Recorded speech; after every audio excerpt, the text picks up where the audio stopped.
Omadning siri nimada bilasizmi? Qiyin damda ham ijobiy fikrlashdir.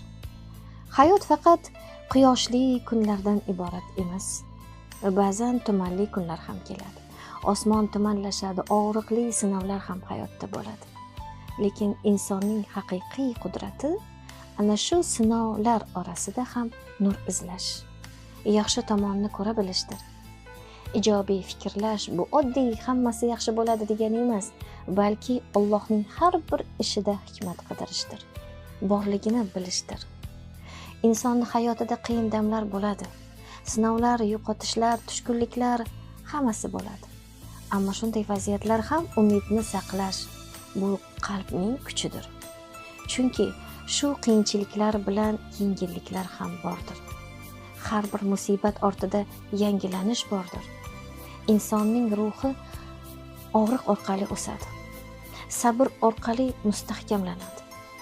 Ijobiy fikrlash bu voqeliklarni inkor qilish emas, balki har bir voqeada yaxshilik urug'ini ko'rib olishdir. Yaxshilik yetsa shukr qilmoq, yomonlik yetsa sabr qilmoq saodatning kalitidir. Tushkun paytda inson o'z fikrlarini nazorat qilmasa, bu fikrlar uni yemirishi mumkin. Lekin ijobiy fikrlash miyaga umid garmonini faollashtirar ekan. Inson o'zini kuchli his qilar ekan. Ijobiy so'zlar, duo va shukr holati ichki insonning ruhini kuchaytirar ekan. Masalan, har kuni ham o'zingizga bu ham o'tadi. Alloh men bilan, men esa bu sinovdan kuchliroqman deb aytish qalbdagi nurni oshiradi, ziyoda qiladi. Qiyin damda ham ijobiy fikrlagan inson hech qachon mag'lub bo'lmaydi. U faqat saboq oladi undan. Har bir og'riqda hikmat, har bir ko'z yoshida poklik bordir azizlar.